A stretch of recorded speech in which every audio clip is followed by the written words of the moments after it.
Hello, my dear students. I hope you guys are giving full time at home during this lockdown period to your studies. In the last lecture, we were talking about defects, right? What defect is? Any deviation from the ideal situation, that is called defect. Defects are basically of three types. One is your stoichiometric defect, second is your non stoichiometric defect, and third was your impurity defect. In the impurity defect we discussed about doping. I'm starting again my today's lecture from the word doping. So what doping means? Doping is actually the process of adding the impurities to a crystalline solid so as to change its impurity. In the last lecture also I told you about the WADA, World Anti-Doping Agency. Actually there are some athlete who use some drugs, some prohibited drugs or some banned drugs which can increase their stamina. ठीक है ना, वो अपने stamina को बढ़ा सकते हैं. ठीक है, स्टेमिना को बढ़ाने के लिए वो बाहर से क्या करते हैं, कुछ चीज़ खाते हैं या यूज़ करते हैं, उसको उसको क्या बोलते हैं, डोपिंग बोलते हैं. ऐसे ही यहाँ पर भी क्या है, यहाँ पर भी हम क्या करेंगे, हम किसी क्रिस्टलाइन सॉलिड में कोई एडिशनल चीज़ ऐड करेंगे. जैसे NaCl के अंदर डाला जा सकता है SrCl2, या AgCl के अंदर डाला जा सकता है CdCl2, कैडमियम का क्लोराइड. तो उससे फ़ायदा क्या होगा? फ़ायदा ये होगा सबसे बड़ा कि भाई हम क्या कर सकते हैं, किसी भी सॉलिड की प्रॉपर्टीज़ को इम्प्रूव करा सकते हैं, किसी भी सॉलिड की प्रॉपर्टीज़ को इम्प्रूव करा सकते हैं. ठीक है, सो आज हम यही बात करने वाले हैं, introducing impurity defect in the ionic solids. ठीक है, इम्प्योरिटी डिफेक्ट हम आयनिक सॉलिड्स में कैसे लेके आएंगे. आयनिक सॉलिड्स में सबसे पहला जो तरीका है वो है by adding impurity of ions. ठीक है, इम्प्योरिटीज़ आप डाल दें, आयंस की ही इम्प्योरिटी डाल दें, या फिर if impurity has valence state that host ion vacancies are created, for example NaCl. ठीक है, अगर NaCl में क्या डाल दें, SrCl2 डाल दें, तो देखें Na के ऊपर चार्ज है +1, Sr के ऊपर चार्ज है 2 पॉजिटिव, यानी कि एक Sr2 पॉजिटिव दो सोडियम को क्या करा सकता है, रिप्लेस करा सकता है. यानी कि 1 Sr2 positive can replace 2 Na positive ions. One side is occupied by Sr2 positive and other side remains as such. वो खाली रह जाएगी. वो कैसे रह जाएगी, खाली रह जाएगी. ठीक है, remains vacant. So similar defect is observe when CdCl2 is added to AgCl. ठीक है, कि मतलब 2 Ags can be replaced by 1 CD2 positive. लेकिन ये तो थी आयन में आयन ही डाल दिए, लेकिन हमारे लिए जो इम्पोर्टेंट है वो है introducing impurity defect in the covalent solid. कि कोवेलेंट सॉलिड है, देखें हमने एक सॉलिड लिया सिलिकॉन का. ठीक है, इसके अंदर सिलिकॉन करके जो है बहुत सारी चीज़ें थी. ऐसे कुछ आप इसको समझ सकते हैं. और आई होप सबको याद ही होगा कि सिलिकॉन कौन से ग्रुप का मेंबर है, 14th ग्रुप का मेंबर है, जिसके अंदर सिलिकॉन कितने बॉन्ड बनाता है, 4 बॉन्ड बनाता है. ठीक है, एक सिलिकॉन कितने बॉन्ड बनाएगा, 4 बॉन्ड. इसके वैलेंस शेल में भी कितने इलेक्ट्रॉन्स है, 4 ही है, कि चारों के चारों इलेक्ट्रॉन्स यूज़ कर लिए गए फॉर द बॉन्ड फॉर्मेशन. यानी कि silicon have 4 electron in valence shell. Valence shell के अंदर 4 इलेक्ट्रॉन है. अब मेरे पास दो तरीके हैं कि यहाँ से या तो मैं एक ऐसी चीज़ डालूँ जिसके अंदर इलेक्ट्रॉन कितने हो, 3 हो, या फिर एक ऐसी चीज़ डालूँ जिसके पास इलेक्ट्रॉन कितने हो, 5 हो. यानी कि पेरेंट के कंपैरिजन में या तो कम इलेक्ट्रॉन की डेफिशिएंसी, कम इलेक्ट्रॉन की इम्प्योरिटी डालो, या फिर 5 इलेक्ट्रॉन की इम्प्योरिटी डालो, या तो उससे कम या उससे ज़्यादा.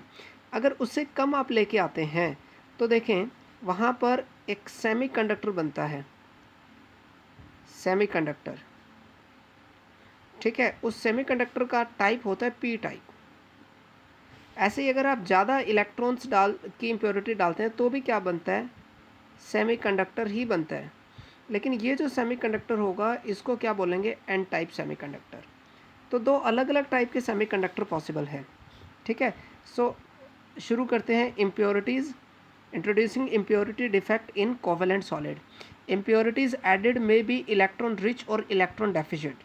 ठीक है, जैसे silicon is doped with phosphorus, तो सिलिकॉन के पास कितने थे, 4 थे, जबकि फॉस्फोरस के वैलेंस शेल में कितने इलेक्ट्रॉन्स है, 5 है।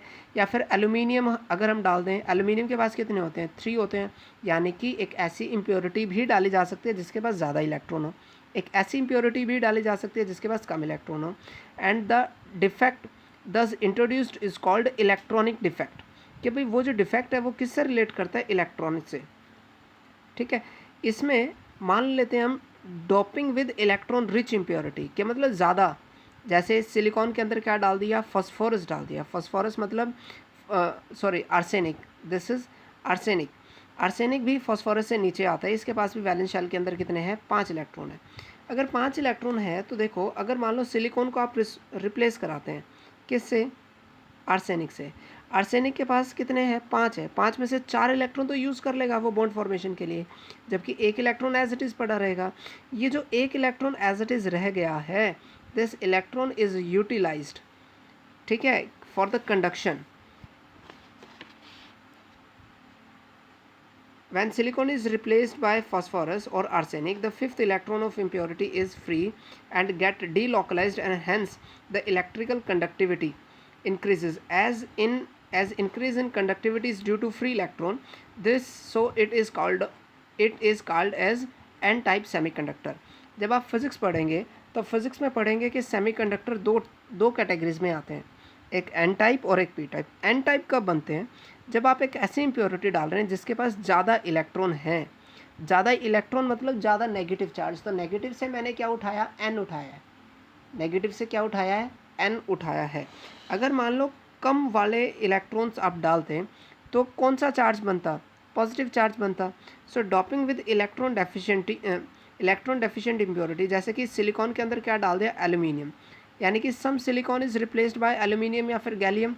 एल्यूमिनियम या gallium can form only the 3 bond due to the 3 valence electron, यानी कि जो फोर्थ स्पेस था, कि अगर यहाँ पर आपने क्या किया, एल्यूमिनियम डाल दिया सपोज करो, तो एल्यूमिनियम ने 3 तो बॉन्ड बना लिए, लेकिन ये जो चौथा है वो तो नहीं बन पाएगा, उसकी जगह क्या आएगी, एम्प्टी स्पेस आएगी, इसको क्या बोलते हैं, होल बोलते हैं फिजिक्स में। thus a hole is created at the site where 4th electron is missing. This is called electron hole या फिर electron vacancy, ठीक है। An electron from neighboring atom can jump to fill up this electron. An electron hole will move in one direction opposite to the flow of electron, and when current is passed, electron move toward positively charged plate and electron hole towards the negatively charged plate as if they carry positive charge. Hence semiconductor is called p type semiconductor. देखो ये शायद आपको नहीं समझ आएगा, मैं दोबारा से समझाता हूँ कि भाई एल्यूमिनियम के पास 3 तो बॉन्ड बन गए और एक क्या आ गया, खाली स्पेस आ गया। साइड में सिलिकॉन है या कोई दूसरा एलिमेंट है, वो क्या करेगा, अपने इलेक्ट्रॉन को इसके अंदर भेजेगा। जब इसके अंदर भेजेगा तो यहाँ तो इलेक्ट्रॉन आ गया, लेकिन सिलिकॉन के ऊपर अब होल क्रिएट हो गया। ऐसे ही ये अपने से आगे के इलेक्ट्रॉन को जंप करा देगा, या यहाँ पर होल आ गया,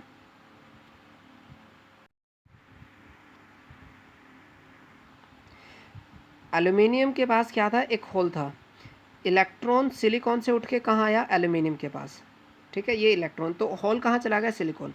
अब जैसे ही इसके ऊपर होल आएगा तो इसका एडजेसेंट का जो इलेक्ट्रॉन होगा वो यहाँ जंप करेगा इस होल में, और उसकी जगह यहाँ पर होल क्रिएट हो जाएगा। यानी कि इलेक्ट्रॉन कहाँ मूव कर रहे हैं, इलेक्ट्रॉन मूव कर रहे हैं लेफ़्ट टू राइट, ठीक है, left to right. At the same time hole जो है वो अपोजिट डायरेक्शन में जा रहा है, राइट टू लेफ़्ट। यानी कि अगर आप इसको जो है करंट पास कराएं, इस प्लेट के ऊपर चार्ज क्या आएगा, पॉजिटिव, इस प्लेट के ऊपर चार्ज क्या आएगा, नेगेटिव। यानी कि सारे इलेक्ट्रॉन कौन सी प्लेट की तरफ भागेंगे, उसकी तरफ जहाँ पर पॉजिटिव चार्ज होगा। क्यों, क्योंकि इलेक्ट्रॉन पे तो चार्ज क्या है, नेगेटिव है। और होल किसकी तरफ जा रहा है, होल जा रहा है अब ऐसी प्लेट की तरफ जिसके ऊपर चार्ज क्या है, नेगेटिव, मतलब इस हिसाब से जा रहा है जैसे भाई उसके ऊपर पॉजिटिव चार्ज हो, ठीक है। इसीलिए हम लोग इनको क्या बोलते हैं, इनको बोलते हैं पी टाइप सेमी कंडक्टर्स, ठीक है। तो डॉपिंग का सबसे बड़ा इस्तेमाल हम क्या करते हैं, डॉपिंग का इस्तेमाल करते हैं किसी चीज़ की इम्प्योरिटीज़ को इम्प्रूव करने के लिए, ठीक है, इम्प्योरिटीज़ को इम्प्रूव करने के लिए। देखें हमारे पास एक बड़ी इंटरेस्टिंग सी थ्योरी आती है, वो है classification of solid on the basis of electrical properties. कि करंट जब हम उसमें से पास कराएंगे तो वो चीज़ कैसे बिहेव होने वाली है, उसको हम लोग क्या बोलते हैं, उसकी इलेक्ट्रिकल प्रॉपर्टी। तो सॉलिड को 3 कैटेगरीज में हमने डिवाइड किया, कंडक्टर, इंसुलेटर, सेमीकंडक्टर। कंडक्टर वो जिसमें से करंट पास आउट करेगा, ठीक है, और उनकी कंडक्टिविटी किस रेंज में होती है, 10⁻⁴ से 10⁻7। इंसुलेटर क्या होते हैं, जिसमें से करंट पास आउट नहीं करता।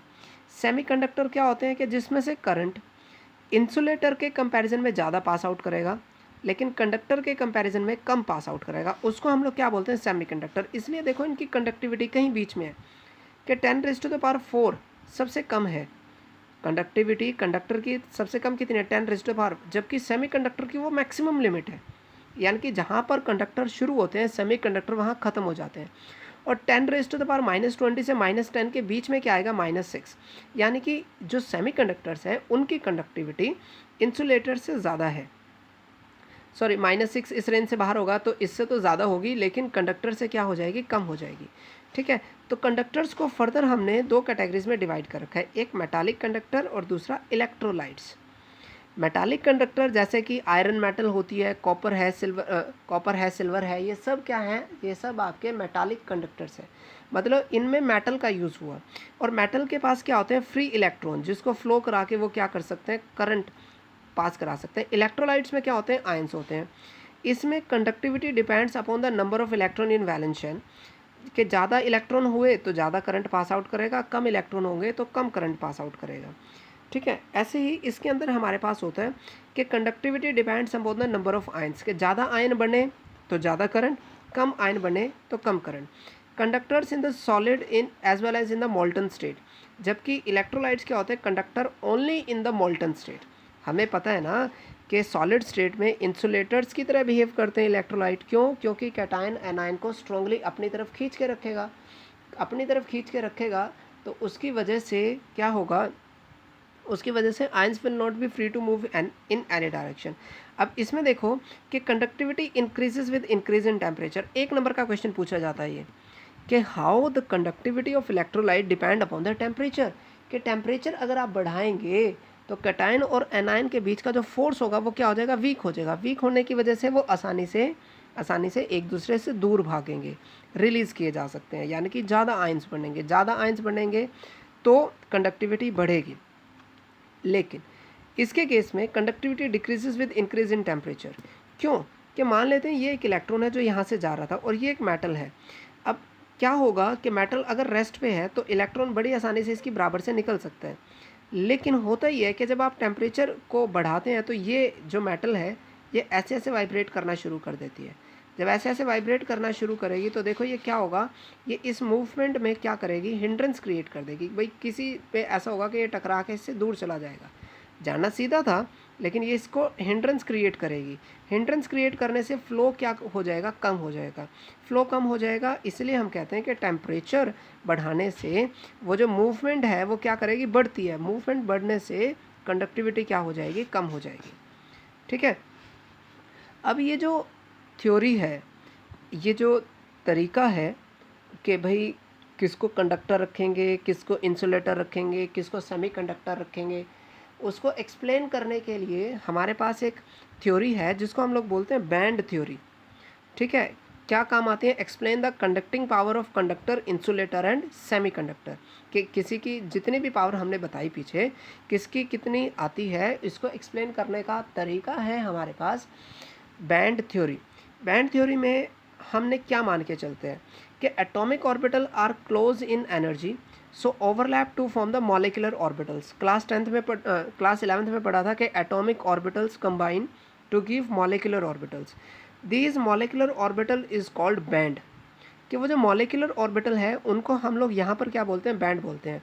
And the band of lower energy is called valence band, जिसको आप बॉन्डिंग मॉलिकुलर ऑर्बिटल बोलते थे उसको हम लोग क्या बोल रहे हैं यहाँ पर, वैलेंस बैंड। ठीक है, और जो हायर एनर्जी का था उसको क्या बोलते थे, एंटी बॉन्डिंग मॉलिकुलर ऑर्बिटल, जबकि यहाँ क्या कहेंगे, कंडक्शन बैंड। ठीक है, when current is passed electron jump from valence band to conduction band. देखो करंट की एक बेसिक डेफिनेशन होती है, डेफिनेशन कहती है movement of electron from one point to another point in the circuit is called, that is called your then only current is said to pass. कि इलेक्ट्रॉन कहाँ प्रेजेंट है सॉलिड में? Electrons are present in the valence shell. ठीक है, इसको ऐसे समझते हैं हम कि ये क्या आ गया, वैलेंस शेल. ये क्या आ गया, वैलेंस शेल. और ये क्या आ गया, higher energy shell. Higher energy shell. Electron कहाँ प्रेजेंट है? इलेक्ट्रॉन प्रेजेंट है वैलेंस शेल में. अब इन दोनों शेल के बीच में एक गैप होता है जिसको क्या बोलते हैं, फॉरबिडन गैप. Forbidden gap. अगर ये गैप बहुत ज़्यादा है तो इलेक्ट्रॉन कभी भी उठ के जंप नहीं कर पाएगा. If gap is large electron can not jump. When electron can not jump, इसका मतलब है वो कैसे हो जाएगा, इंसुलेटर. क्योंकि जब तक इलेक्ट्रॉन मूव नहीं करेगा करंट पास आउट नहीं करेगा. जबकि कंडक्टर्स के केस में क्या होता है, कंडक्टर्स के केस में अगर ये वैलेंस बैंड है और ये क्या है, कंडक्शन बैंड है, ये दोनों ही क्या करते हैं, ओवरलैप करते हैं. ओवरलैप मतलब इनके बीच का ये जो फॉरबिडन गैप था वो क्या था, ज़ीरो था. यानी कि इलेक्ट्रॉन अब आसानी से वैलेंस बैंड से कंडक्शन बैंड और कंडक्शन बैंड से वैलेंस बैंड आ जा सकता है. क्योंकि वो आसानी से मूव कर सकता है तो उसकी कंडक्टिंग पावर क्या हो जाएगी, ज़्यादा हो जाएगी. ठीक है, तो यही इस थ्योरी की बात है कि in case of conductors valence band and conduction band overlap, so electron can easily move from valence band to conduction band and hence current passes. Insulator के केस में ये जो एनर्जी गैप है वो इतना ज़्यादा है कि इलेक्ट्रॉन जंप नहीं कर पाएगा और वो कैसे बिहेव करेगा, इंसुलेटर. थर्ड केस है सेमीकंडक्टर. सेमीकंडक्टर में क्या होगा कि this energy gap is smaller than insulator. कि इंसुलेटर के कंपैरिजन में वो गैप क्या है, कम है. ठीक है, मान लेते हैं कि इंसुलेटर में ये इतना गैप था. जो सेमीकंडक्टर होगा, सेमीकंडक्टर के अंदर ये जो गैप होगा वो कम होगा. कि ये वैलेंस बैंड हो गया मेरे पास, वैलेंस बैंड, और ये क्या हो जाएगा, कंडक्शन बैंड. तो ये जो गैप है ये बहुत कम है. यानी कि इलेक्ट्रॉन यहाँ तो वो जंप नहीं कर पा रहा था, इलेक्ट्रॉन यहाँ जंप नहीं कर पा रहा था, लेकिन यहाँ इलेक्ट्रॉन आसानी से जंप करेगा. क्यों करेगा, क्योंकि गैप क्या है, कम है. भाई देखो, एक पर्सन है यहाँ जो खड़ा हुआ है. अब यहाँ पर एक गड्ढा है, उसकी चौड़ाई अगर ये बहुत ज़्यादा चौड़ा होगा तो ये कभी भी यहाँ जंप नहीं कर पाएगा. अगर ये गैप कम करते जाओगे तो वो आसानी से उसके चांसेस हो जाएंगे कि वो जंप करके दूसरी साइड पहुँच जाएगा. यही बात हम यहाँ कह रहे हैं कि इलेक्ट्रॉन यहाँ है, अगर ये गैप ज़्यादा होगा तो इलेक्ट्रॉन जंप नहीं कर पाएगा. तो सेमीकंडक्टर के अंदर क्या होता है कि ये जो गैप है वो इंसुलेटर से क्या है, कम है. यानी कि इंसुलेटर के कंपैरिजन में इलेक्ट्रॉन आसानी से जंप कर सकता है. जब जंप कर सकता है तो यहाँ पर इसकी कंडक्शन पावर क्या होगी, ज़्यादा होगी. जबकि कंडक्टर के कंपैरिजन में तो ये गैप ज़्यादा हुआ, यानी कि इसकी कंडक्शन कंडक्टर से क्या होगी, कम होगी. तो सारा खेल किसका है, सारा खेल है गैप का. कि जहाँ पर गैप नहीं है या बहुत कम है वह क्या है, कंडक्टर्स, और जहाँ पर गैप बहुत ज़्यादा है वो क्या हो जाएंगे, इंसुलेटर्स. ठीक है, इसमें शायद आपको कईयों को फिर से प्रॉब्लम आ सकती है कि बैंड क्या है. तो बैंड से कंफ्यूज होने की कोई ज़रूरत नहीं है. जो मॉलिक्यूलर ऑर्बिटल थे, मॉलिक्यूलर ऑर्बिटल को हम लोग क्या बोलते हैं, बैंड बोलते हैं. ठीक है, या इलेक्ट्रॉन कहाँ प्रेजेंट है, वैलेंस शेल. वैलेंस शेल को क्या बोल दो, valence bond, valence band, not bond, valence band. और जो हायर एनर्जी स्टेट है जिसको आप एक्साइटेड स्टेट बोलते थे उसको अब यहाँ पे क्या बोलेंगे हम, कंडक्शन बैंड. के इलेक्ट्रॉन जहाँ है वो वैलेंस बैंड है, जहाँ जाएगा उसका नाम क्या है, कंडक्शन बैंड है. ठीक है, अब हम एक बार चलते हैं आगे की तरफ. हमारे पास एक क्वेश्चन आ जाता है कि what is the effect of temperature on the electrical conductivity. ठीक है, इलेक्ट्रिकल कंडक्टिविटी पे क्या फ़र्क पड़ेगा. देखें, कंडक्टिविटी में जब आप जैसे ही टेम्परेचर बढ़ाओगे तो इलेक्ट्रॉन की एनर्जी क्या हो जाएगी, बढ़ जाएगी. इलेक्ट्रॉन की एनर्जी बढ़ने से इलेक्ट्रॉन आसानी से जंप कर पाएगा. ठीक है ना, कि भाई यहाँ पर अगर इलेक्ट्रॉन के पास एनर्जी ज़्यादा होगी तो वो ज़्यादा आसानी से जंप कर सकता है. तो in case of semiconductor it increases with increase in temperature because more electron can jump from covalent from conduction band to valence band, sorry, from valence band to conduction band.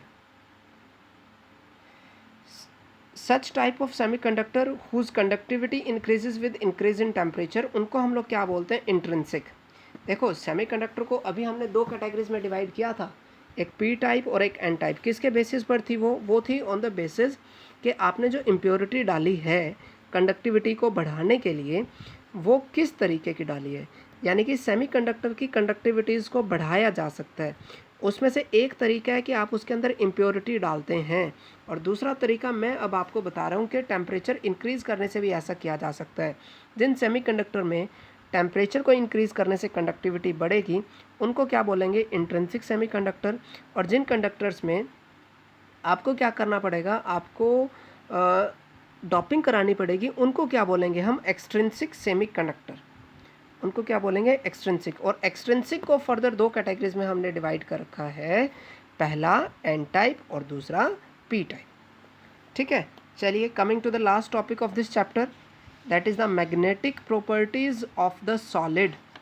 Magnetic properties का क्या फंडा है, देखें actual में आपके पास ये nucleus है, ठीक है, और न्यूक्लियस के अराउंड क्या करता है, इलेक्ट्रॉन चक्कर लगाता है, ठीक है, electron revolve around nucleus,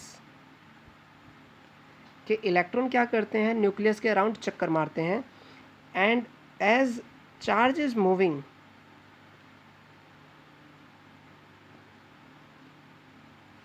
means जब चार्ज मूव करता है, जैसे किसी कंडक्टर में से जब आप चार्ज को पास आउट कराते हो तो वो चार्ज बॉडी क्या करती है, charge electron behave as magnet, behave as magnet, कि वो मैग्नेट की तरह बिहेव करते हैं। वो कैसे बिहेव करेंगे, एज मैग्नेट बिहेव करेंगे। ठीक है, कहाँ पढ़ा थी ये चीज़ें, क्लास 10th में, कि जब किसी कंडक्टर में से करंट पास आउट कराते हैं तो उसके चारों तरफ एक ऐसा एरिया आता है, उसके चारों तरफ मैग्नेटिक फील्ड जनरेट हो जाएगा। यानी कि जहाँ पर भी करंट है, करंट क्या होता है, मूवमेंट ऑफ इलेक्ट्रॉन होती है।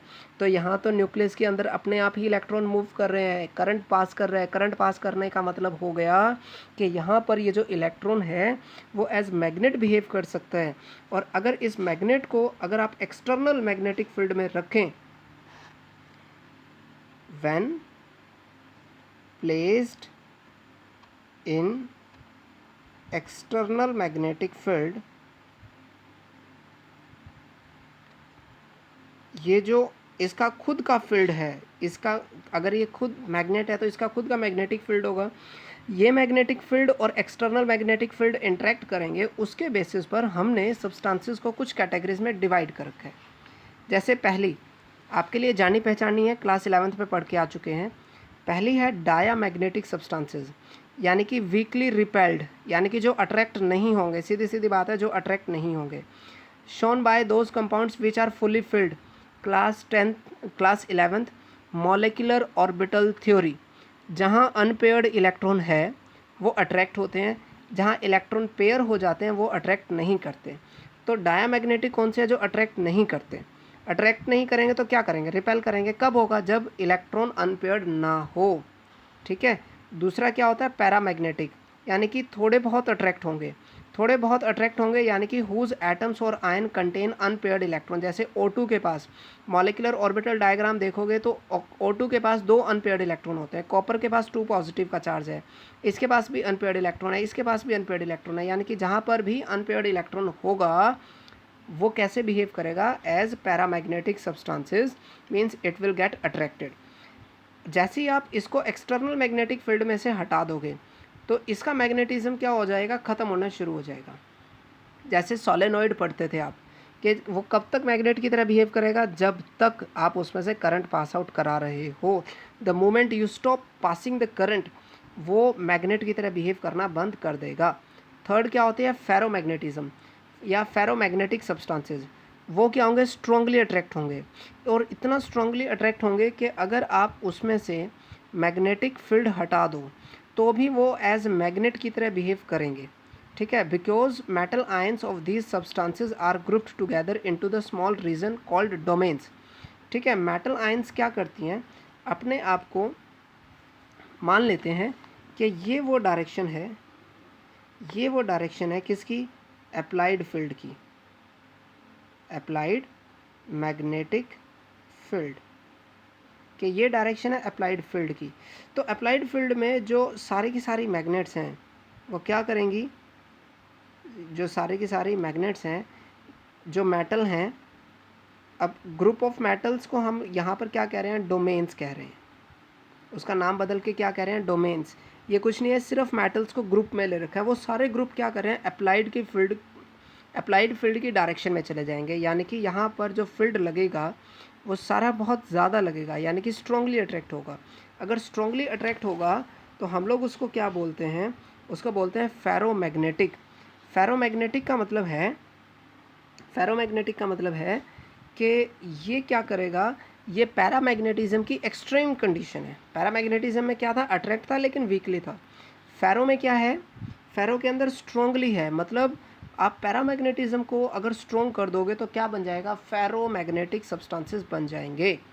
ठीक है, अब इसको पढ़ लेते हैं। Because metal ions of these substances are grouped together into the small regions called domains. In the presence of applied field, all the domains oriented magnetic domains get grouped together in a particular direction and remain as such even in the absence of field. कि आप वो सारी की सारी क्या हो जाएंगी, एक ही डायरेक्शन में चली जाएंगी। अगर आप ये फील्ड हटा भी देते हो तो भी ये इसी डायरेक्शन में रहेंगी, यानी कि सब का मैग्नेटिक मूवमेंट क्या होता रहेगा, प्लस होता रहेगा, और वो क्या होता रहेगा, सेम या स्ट्रॉन्ग मैग्नेट की तरह बिहेव करता रहेगा। यानी कि the ferromagnetism substances CrO2 is used for audio recording. ठीक है, जो ऑडियो रिकॉर्डिंग की टेप बनती थी पहले, उसमें भी क्या होता है, ये फेरोमैग्नेटिज्म का ही यूज़ होता है।